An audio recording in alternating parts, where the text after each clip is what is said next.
आप सभी को मेरा प्रणाम। आप सबका एक बार फिर से स्वागत है हमारे इस यूट्यूब चैनल जिसका नाम है ज्ञान मैथमेटिक्स। क्लास 9th का एक बहुत ही बेहतरीन टॉपिक स्टार्ट करने वाले हैं जिसका नाम है क्वाड्रिलेटरल। ऑलमोस्ट हर तरह का बच्चा इस टॉपिक को लेकर परेशान रहता है क्योंकि क्योंकि इस टॉपिक में मैक्सिमम क्वेश्चंस जो होते हैं वो प्रूफ दैट वाले होते हैं कि क्वाड्रिलेटरल को रेक्टेंगल प्रूव करो, रेक्टेंगल को पैरेललोग्राम करो, पैरेललोग्राम को ये करो और वो करो, रोम्बस करो, काइट करो।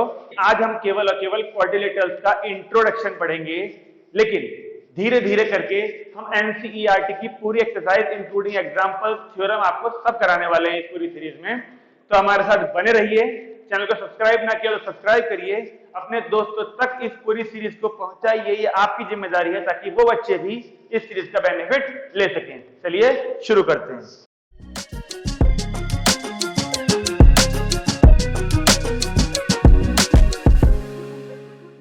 क्वाड्रिलेटरल नाम को सुनते ही सबसे पहली चीज हमारे समझ में क्या आती है? एक ऐसा 2D ऑब्जेक्ट जो चार साइड से मिलकर बनता है, जैसे कि ट्राइंगल होता है। ट्राइंगल यानी कि जिसमें तीन, ट्राई एंगल जिसमें तीन एंगल होते हैं।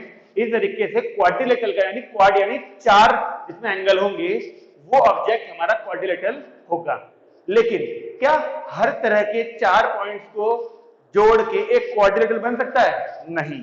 कैसे? देखिए, जैसे 1, 2, 3 और एक पॉइंट यहां ले लिया मैंने। क्या इन चार में से तीन पॉइंट्स को जोड़ के देखिए ट्राइंगल बन रहा है? तो ये बात हमको ध्यान रखनी बहुत जरूरी है कि चार पॉइंट्स को जोड़ के ट्राइंगल भी बन सकता है। क्वाड्रिलेटरल की बात करें अगर, तो चार पॉइंट्स को जोड़ के क्वाड्रिलेटरल तभी बनेगा जब उनमें से कोई भी तीन पॉइंट्स कोलिनियर ना हो, यानी एक लाइन में नहीं होने चाहिए। जैसे कि एक यहां पर, दूसरा यहां पर, तीसरा यहां पर, चौथा यहां पर। देखिए, ये अगर जोड़े जाते हैं तो एक क्वाड्रिलेटरल बनेगा। 1, 2, 3, 4। अब क्वाड्रिलेटरल हर उस फोर साइड्स वाली शेप को कहा जाता है जिसमें रेक्टेंगल भी आ जाता है, पैरेललोग्राम भी आ जाता है, रोम्बस भी आ जाता है, काइट भी आ जाता है। ऐसे ऐसे सारे फोर साइड्स वाले ऑब्जेक्ट को हम क्वाड्रिलेटरल कह सकते हैं।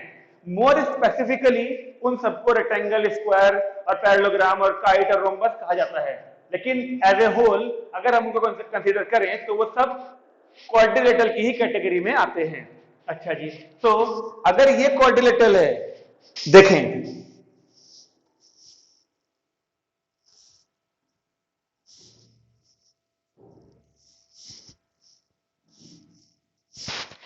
अगर ये चार साइड का 2D ऑब्जेक्ट क्वाड्रिलेटरल है, तो ये भी तो देखिए 1, 2, 3, 4 साइड्स हैं इसमें भी, तो ये भी तो एक क्वाड्रिलेटरल होना चाहिए। बिल्कुल, ये भी एक क्वाड्रिलेटरल है। लेकिन as per this syllabus of 9th class we will study only this type of quadrilateral. ये वाले क्वाड्रिलेटरल हमारे सिलेबस में भी नहीं है, तो हमें पहले इनकी स्टडी करनी है। जब हम इसमें माहिर हो जाएंगे तो फिर इन फ्यूचर यानी कि जब आप हायर क्लासेस में पहुंच जाएंगे तब आपको इस टाइप के क्वाड्रिलेटरल्स का भी स्टडी करने को मिल सकती है। डिपेंड करता है अगर आप इसकी स्टडी करने के इच्छुक होंगे तो, क्योंकि 12th तक ऐसा नहीं मिलेगा। 12th के बाद हायर स्टडीज में अगर आप सब्जेक्ट ऑप्ट करते हैं ज्योमेट्री का, तो उसमें आपको ये सब पढ़ने को मिलेंगे। लेकिन अभी हमको करना है केवल इस टाइप के क्वाड्रिलेटरल्स पे फोकस।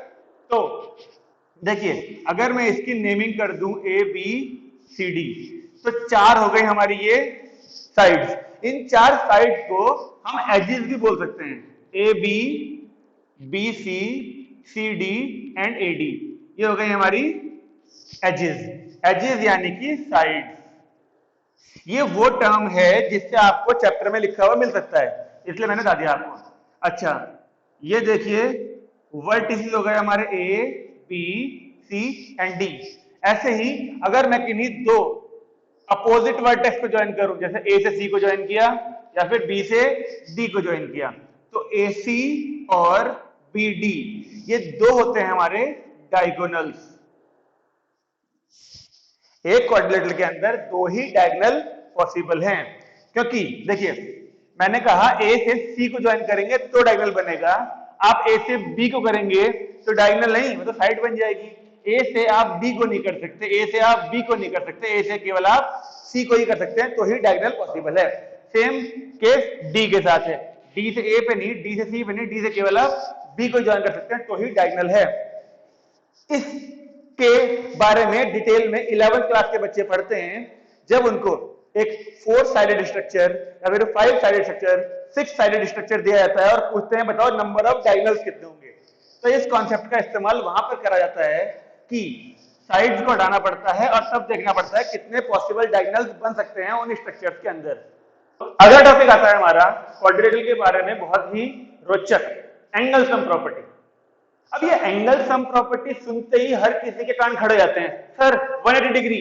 हाँ भाई ठीक है, 180 डिग्री ही होता है एंगल सम प्रॉपर्टी, लेकिन ये भी ध्यान रखो किस जगह पर, ट्रायंगल के केस में। ट्रायंगल के केस में तीनों एंगल का सम 180 होता है, लेकिन क्या आप जानते हैं कि क्वाड्रिलेटरल के केस में चारों एंगल्स का सम हमारा 360 होता है। तो हम वो छोटा सा प्रूफ दिखा रहे हैं आपको करके। देखिए, इस प्रॉपर्टी को प्रूव करने के लिए हम उसी कॉन्सेप्ट का यूज करेंगे जो आपको पहले से पता है, यानी angle sum property in triangles. हम सब जानते हैं कि देखिए मैंने एक डायगोनल ज्वाइन कर दिया, कोई सा भी एक डायगोनल ज्वाइन करना होता है हमको। अब मैं एक ट्रायंगल लूंगा ADC, एक ट्रायंगल लूंगा BCA, तो इसके नाम रख देता हूं मैं 1, ये तो D ठीक है, 2, 3, 4 और वो BOD नाम ठीक है। अब देखिए हम फिर से एंगल सम प्रॉपर्टी ही लगाने वाले हैं, एक बार इस ट्रायंगल में एक बार इस ट्रायंगल में। तो in triangle ADC angle 1 plus angle D plus angle 2 is equal to 180 degree.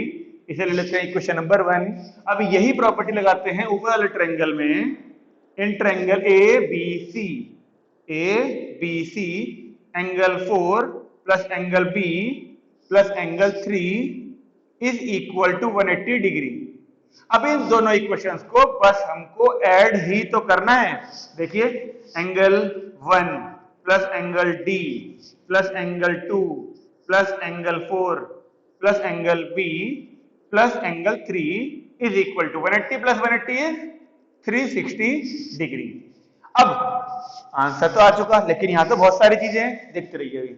Angle 1 ये रहा, एंगल 1 और एंगल 4 देखिए, अगर आप 1 और 4 को एक पेयर में लिख लीजिए, यानी एंगल 1 एंगल 4 को इकट्ठे कर लेते हैं। ओके, ऐसे देखिए 2 और 3 अगर इकट्ठे हो जाए तो C बन सकता है वो, तो ये रहा 2 ये रहा 3, एंगल 2 को एंगल 3 के साथ लिख लिया हमने, प्लस बचा angle D plus angle B is equal to 360 degree. अब एंगल 1 प्लस 4 को अगर जोड़ दें, यानी एंगल 1 और एंगल 4 को ऐड कर दें जैसे यहाँ पे लिखा है, तो वो बन जाएगा हमारा एंगल A प्लस, ऐसे ही एंगल 2 और 3 को ऐड करा जाए तो वो बन जाएगा एंगल हमारा C और angle D plus angle B, ऐसे क्या ऐसे 360 ऐसे क्या ऐसा। और यही चीज हमको प्रूफ करनी थी कि चारों एंगल्स का सम हमारा 360 आता है, जो कि हम लेके आ गए हैं। तो देखिए इस काम को करने के लिए मैंने कोई नया मेथड या कोई नई चीज नहीं बताई आपको। हम सब जानते थे कि angle sum property in triangles is 180 degree, angle sum property in quadrilaterals is 360 degree, लेकिन वो होता कैसे है 360? पिछले ही कॉन्सेप्ट को यूज करके, ट्रायंगल वाले कॉन्सेप्ट को यूज करके ही मैंने आपको ये प्रूव कराया है। हमारा मोटिव है आपके A to Z क्वाड्रिलेटरल के जितने भी कॉन्सेप्ट हैं वो सारे क्लियर करना। तो वीडियो को बहुत ज्यादा बड़ा नहीं करेंगे आज, केवल और केवल बेसिक बताया गया है। अगली वीडियो में हम आपको डिटेल में धीरे धीरे आगे बढ़ाना शुरू करेंगे, फिर एनसीईआरटी की एक्सरसाइज भी पूरी करेंगे, थ्योरम्स भी करेंगे, सब मिलेगा करने के लिए। बस हमारे साथ बने रहिएगा। धन्यवाद।